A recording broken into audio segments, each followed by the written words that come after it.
When you do something noble and beautiful and nobody noticed, do not be sad. For the sun every morning is a beautiful spectacle, and at most of the audience still sleeps. The goal of life is living in agreement with nature. Nature is not a place to visit, it is home.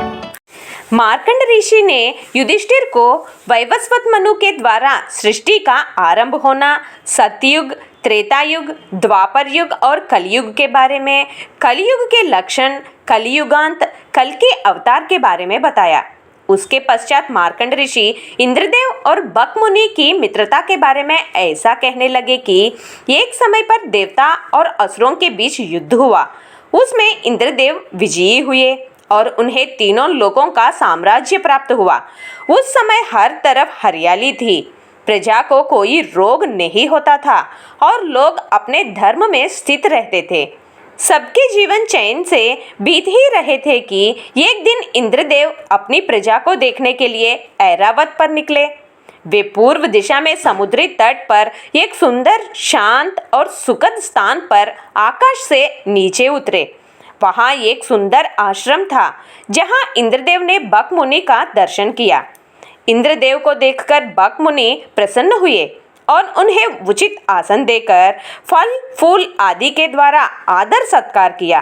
तत्पश्चात इंद्रदेव ने बक मुनि से प्रश्न किया कि बक मुनि की उम्र 1,00,000 वर्ष की हो गई है, उसके अनुभव से अधिक काल तक जीवित रहने वालों को क्या क्या दुख देखने पड़ते हैं।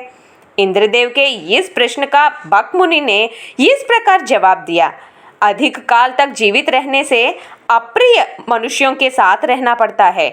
अपने आंखों के सामने स्त्री, संतान और प्रिय व्यक्तियों के मर जाने से उनके वियोग का दुख सहते हुए जीवन बिताना पड़ता है और कभी कभी दुष्ट मनुष्यों का संग भी प्राप्त होता रहता है। जीवन निर्वाह के लिए पराधीन होकर रहना पड़ता है। चिरंजीवी मनुष्यों के लिए इससे बढ़कर दुख कुछ नहीं हो सकता। बक मुनि से यह सुनकर इंद्रदेव ने यह प्रश्न पूछा कि चिरंजीवी मनुष्यों का सुख किस बात में है।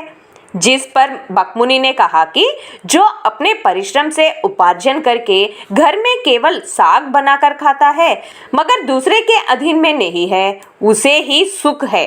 दूसरों के सामने दीनता ना दिखाकर अपने घर में फल और साग भोजन करना अच्छा है। जो श्रेष्ठ द्विज सदा अतिथियों को भूत प्राणी तथा पितरों को अर्पण करके शेष अन्न का भोजन स्वयं करता है, उससे बढ़कर सुखी कोई नहीं है। इस यज्ञ शेष अन्न से बढ़कर पवित्र और मधुर दूसरा कोई भोजन नहीं है।